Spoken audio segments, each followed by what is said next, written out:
Hello friends. आज की video में बात करेंगे केवीएस और एनवीएस में आई हुई वैकेंसी के बारे में। हालांकि मैंने पिछले वीडियो में इसके बारे में डिटेल में आपको बता दिया है, पर आज की वीडियो में बात करेंगे कितनी पोस्ट है, क्या इसकी एज लिमिट होने वाली है और क्या आपको सैलरी मिलेगी किस पोस्ट पे, यानी मतलब कितनी सैलरी मिलेगी आपको किस पोस्ट पे। तो सबसे पहले हम लोग स्टार्ट करते हैं टीचिंग लेवल की पोस्टों पे। तो देखिए, सबसे पहले आता है आपका असिस्टेंट कमिश्नर की पोस्ट। इस पोस्ट पे टोटल वैकेंसी आई है आपकी 17। अगर मैं क्वालिफिकेशन की बात करूं तो आप देख सकते हैं इसमें चाहिए आपकी मास्टर डिग्री, वो भी 50% मिनिमम आपकी होनी चाहिए। साथ ही साथ बीएड डिग्री भी होनी चाहिए और उसमें भी आपको 50% से ज्यादा अंक प्राप्त होनी चाहिए। और थर्ड कंडीशन इस पोस्ट के लिए है कि आपने लेवल 12 पे एज ए प्रिंसिपल 3 साल काम किया हो। अगर मैं एज लिमिट की बात करूं इस पोस्ट पे तो वो आपकी 45 साल। और इस पोस्ट पे आपको सैलरी मिलेगी लेवल 12 की, यानी जो आपकी ये पोस्ट है ये ग्रुप ए की पोस्ट है। हालांकि इस सैलरी में 7th पे कमीशन के अकॉर्डिंग बता रहा हूँ, पर जब तक आप ज्वाइन करोगे तब तक 8th पे कमीशन इसमें लग चुका होगा। अगली पोस्ट आती है इसमें प्रिंसिपल की। यहाँ पे एक नंबर ऑफ पोस्ट की बात करूँ तो वो आपकी है 227। हालांकि दोस्तों मैं जितनी वैकेंसी बता रहा हूँ वो सारी वैकेंसी में केवीएस और एनवीएस की जो टोटल वैकेंसी है उनको इंक्लूड करके ही बता रहा हूँ यहाँ पे। अब अगर इस पोस्ट की क्वालिफिकेशन की बात करें तो आप देखिए यहाँ भी आपको मास्टर डिग्री चाहिए 50% अंक के साथ। बीएड भी आपका होना चाहिए, उसमें भी आपके 50% मार्क्स होने चाहिए। और जो थर्ड कंडीशन है वो ये आपकी यहाँ पे ये है, आपने एज ए प्रिंसिपल लेवल 12 पे काम किया हो कम से कम 3 साल। और इस पोस्ट की जो एज लिमिट मैक्सिमम है वो आपकी 50 साल। और जो आपको सैलरी मिलेगी इस पोस्ट पे वो मिलेगी आपको लेवल 12 पे। अगली पोस्ट आती है इसमें वाइस प्रिंसिपल की। अगर मैं टोटल नंबर वैकेंसी की बात करूं तो आपकी टोटल वैकेंसी इस पोस्ट में 58। अब चलिए आते हैं क्वालिफिकेशन पे। तो यहाँ भी देखिए 3 कंडीशन है क्वालिफिकेशन में। पहली कंडीशन वही है कि मास्टर डिग्री होनी चाहिए 50% के साथ। सेकंड कंडीशन बीएड की डिग्री होनी चाहिए। और जो थर्ड कंडीशन है वो ये है आपकी यहाँ पे कि आपने एज ए पीजीटी लेवल 8 पे कम से कम 6 साल नौकरी की हो। और जो इसमें आपका एज लिमिट है वो आपकी 45 साल है। और जो उसकी सैलरी आपकी बनेगी वो बनेगी आपकी लेवल 10 पे। चलिए हम आगे बढ़ते हैं।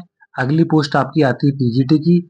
अगर मैं यहाँ टोटल नंबर वैकेंसी की बात करूं तो यहाँ पे आपकी टोटल पोस्ट है 2996। और अगर क्वालिफिकेशन की बात की जाए तो आप देख सकते हैं यहाँ पे दो तरह की क्वालिफिकेशन मांगी गई है। पहली क्वालिफिकेशन आपकी है वही कि आपके पास मास्टर डिग्री होनी चाहिए 50% अंक के साथ। सेकंड कंडीशन आपके पास बीएड होना चाहिए। अगर इस पोस्ट पे मैक्सिमम एज की बात करूं तो वो आपकी है 40 साल, यानी 40 साल तक आप इस फॉर्म को फिल कर सकते हैं। और जो आपको सैलरी बनेगी इस पोस्ट पे वो आपकी बनेगी लेवल 8 पे। अब आपकी अगली पोस्ट आती है टीजीटी की पोस्ट। अगर मैं यहाँ टोटल नंबर ऑफ वैकेंसी की बात करूं तो वो आपकी 6362। अगर मैं क्वालिफिकेशन की बात करूं तो आप यहाँ देख सकते हैं यहाँ पे दो तरह की क्वालिफिकेशन मांगी गई है। पहली आपकी क्वालिफिकेशन है कि आपके पास बैचलर डिग्री होनी चाहिए 50% मार्क्स के साथ। सेकंड कंडीशन आपके पास बीएड की डिग्री होनी चाहिए और उसमें भी आपके एटलीस्ट 50% मार्क्स होने चाहिए। अगर मैं एज की बात करूं तो 35 साल तक आप इस फॉर्म को फिल कर सकते हैं। और सैलरी की बात की जाए तो आपकी सैलरी बनेगी इस पोस्ट पे लेवल 7 पे। चलिए हम आते हैं टीचिंग लेवल की लास्ट पोस्ट पे, वो आपकी है पीआरटी। अगर मैं यहाँ टोटल नंबर वैकेंसी की बात करूं तो आप देख सकते हैं टोटल नंबर वैकेंसी है 3365। अगर क्वालिफिकेशन की बात की जाए इस पोस्ट पे तो आप देख सकते हैं इस पोस्ट के लिए आपको मिनिमम 12th पास होना चाहिए, वो भी 50% मार्क्स से। सेकंड कंडीशन है या तो आपने 2 साल का स्पेशल डिप्लोमा किया हो डीएलएड, या फिर आपने 1 साल का डिप्लोमा किया हो इन स्पेशल एजुकेशन में। अगर मैं एज की बात करूं तो 30 साल तक आप इस फॉर्म को फिल कर सकते हैं। और जो आपको सैलरी मिलेगी इस पोस्ट पे वो आपको मिलेगी लेवल 6 पे। ये हम बात करते हैं नॉन टीचिंग पोस्ट की और देखते हैं यहाँ पे कितनी नंबर ऑफ पोस्ट है और क्या क्या उसकी एजुकेशन क्वालिफिकेशन रहने वाली है। सबसे पहले आता है आपकी एओ की पोस्ट, यानी एडमिनिस्ट्रेटिव ऑफिसर की पोस्ट। अगर मैं टोटल नंबर वैकेंसी की बात करूं तो वो आपकी यहाँ पे 12। अब चलिए आते हैं क्वालिफिकेशन पे। तो इस पोस्ट की क्वालिफिकेशन देखिए अब रहने वाली है, पहला तो है कि आपके पास ग्रेजुएशन की डिग्री होनी चाहिए। सेकंड कंडीशन है कि आपने 3 साल लगातार लेवल 7 पे काम किया हो। अगर मैं एज लिमिट की बात करूं इस पोस्ट पे तो आपकी रहनी चाहिए 45 साल। और सैलरी मिलेगी आपको इस पोस्ट पे लेवल 10 की। चलिए हम आते हैं अगली पोस्ट पे। अगली पोस्ट आपकी फाइनेंस ऑफिसर की। यहाँ पे आपकी टोटल नंबर पोस्ट है वो है 5। चलिए हम आते हैं इसकी एजुकेशन क्वालिफिकेशन पे।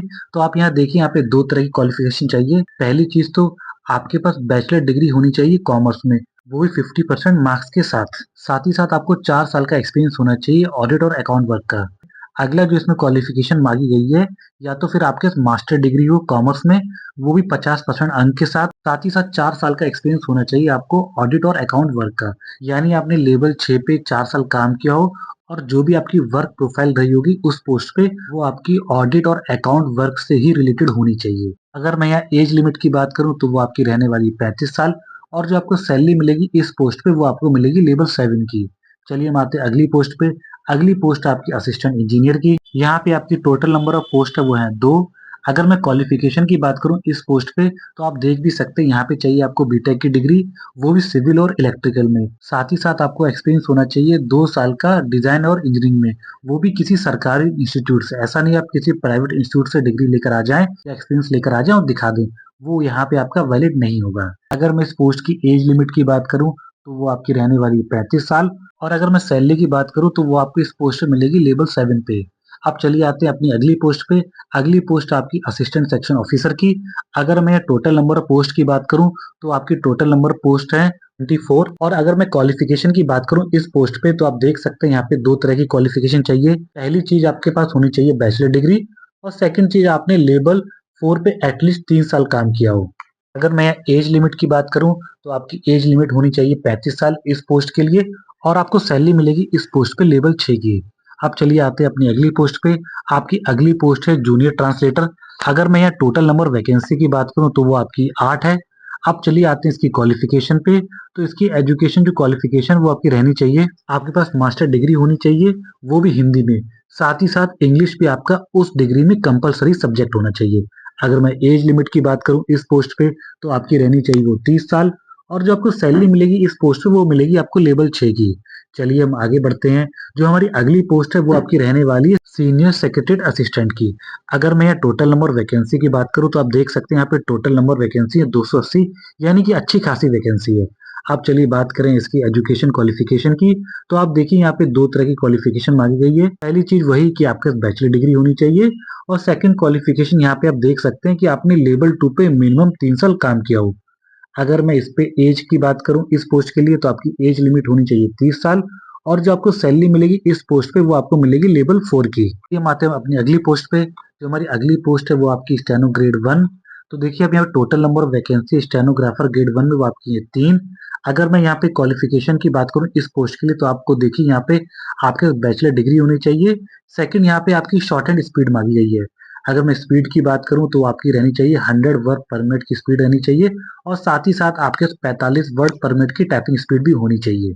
अगला पॉइंट आता है क्वालिफिकेशन, वो आपका ये है कि आपने लेवल 4 पे एटलीस्ट 5 साल काम किया हो, यानी आपके पास स्टेनो ग्रेड 2 की मिनिमम 5 साल की सर्विस की क्वालिफिकेशन होनी चाहिए, तभी आप इस पोस्ट के लिए एलिजिबल हो पाएंगे। अगर मैं एज लिमिट की बात करूँ इस पोस्ट पे वो आपकी रहने वाली है 30 साल और जो आपको सैलरी मिलेगी इस पोस्ट पे वो आपको मिलेगी लेवल 6 की। चलिए हम आगे बढ़ते हैं। हम देखते हैं अपनी अगली वैकेंसी को। जो हमारी नेक्स्ट पोस्ट है वो आपकी स्टेनोग्राफर ग्रेड 2 है। अगर मैं इसमें टोटल नंबर पोस्ट की बात करूँ तो आप यहाँ देख सकते हैं यहाँ पे टोटल नंबर पोस्ट है वो आपकी 57 है। अगर मैं क्वालिफिकेशन की बात करूँ तो आप देखिए यहाँ पे 2 तरह की क्वालिफिकेशन मांगी गई है। पहली चीज आपके पास बैचलर डिग्री होनी चाहिए। सेकंड चीज आपकी शॉर्ट हैंड स्पीड होनी चाहिए 80 वर्ड पर मिनट इंग्लिश और हिंदी दोनों में। ठीक है। अगर मैं एज लिमिट की बात करूँ तो यहाँ पे आपकी एज लिमिट होनी चाहिए मैक्सिमम 27 साल और जो आपको सैलरी मिलेगी इस पोस्ट पे वो आपको मिलेगी लेवल 4 की। अब हमारी अगली पोस्ट आती है जूनियर सेक्रेटरी असिस्टेंट। अगर मैं यहाँ टोटल नंबर वैकेंसी की बात करूँ तो वो आप यहाँ देख सकते हो वो आपकी 1312। अब यहाँ बात करते हैं इसकी क्वालिफिकेशन पे। तो आप यहाँ पे देखिए आपकी 2 तरह की क्वालिफिकेशन मांगी गई है। पहली चीज आपको 12th पास होना चाहिए। सेकंड चीज आपकी यहाँ पे टाइपिंग स्पीड मांगी गई है। अगर इंग्लिश की बात करूँ तो इंग्लिश में आपको चाहिए टाइपिंग स्पीड 30 वर्ड पर मिनट और हिंदी में आपकी स्पीड रहनी चाहिए 25 वर्ड पर मिनट की। अगर मैं एज लिमिट की बात करूँ तो यहाँ आपकी मैक्सिमम एज होनी चाहिए 27 साल और जो आपको सैलरी मिलेगी इस पोस्ट पे वो आपको मिलेगी लेवल 2 की। देख भी सकते हैं इस पोस्ट पे काफी अच्छी वैकेंसी को रिलीज किया है केवीएस ने। चलिए हम लोग नेक्स्ट वैकेंसी पे आते हैं। जो मेरी नेक्स्ट पोस्ट है वो आपकी लैब अटेंडेंट की। यहाँ पे अगर बात करूँ वैकेंसी की तो आप यहाँ देखिए 165 वैकेंसी है इस पोस्ट पे। अगर क्वालिफिकेशन की बात की जाए तो आप यहाँ पे देखिए आपको 12th पास होना कंपलसरी, वो भी साइंस स्ट्रीम से। ऐसा नहीं आपने कॉमर्स या आर्ट्स से पास किया 12th, आपको साइंस से ही पास होना कंपलसरी है। साथ ही साथ अगर आपने 10th पास कर रखा है तो आपके पास डिप्लोमा होना चाहिए लैब टेक्नीशियन का। अगर मैं इस पोस्ट पे एज की बात करता हूँ तो आप देखिए यहाँ पे एज लिमिट रहनी चाहिए मैक्सिमम 30 साल और जो आपको सैलरी मिलेगी वो मिलेगी इस पोस्ट पे लेवल 1 की। यानी आप कह सकते हैं 7th पे कमीशन जो सबसे लोवेस्ट सैलरी होती है वो लेवल 1 की होती है। तो आपको यहाँ वो जो सैलरी मिलेगी वो आपको लेवल 1 की मिलने वाली है। चलिए दोस्तों हम आते हैं अपनी अपनी लास्ट पोस्ट पे जो नॉन टीचिंग की है, वो आपकी एमटीएस है। अगर मैं यहाँ टोटल नंबर पोस्ट की बात करूँ वो आपकी है 24 और क्वालिफिकेशन इस पोस्ट की रहने वाली है 10th पास।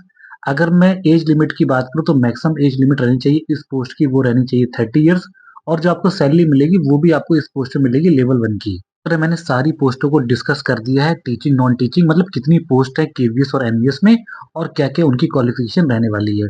आशा करता हूँ आपको वीडियो अच्छा लगा होगा। बाकी दोस्तों, अगर आपने मेरे चैनल को फॉलो नहीं किया तो आप मेरे चैनल को प्लीज़ फॉलो कर लीजिए ताकि इस तरह की और अपडेट आपको मिल सके। तो चलिए आपसे मिलते हैं दोस्तों नेक्स्ट वीडियो में। धन्यवाद।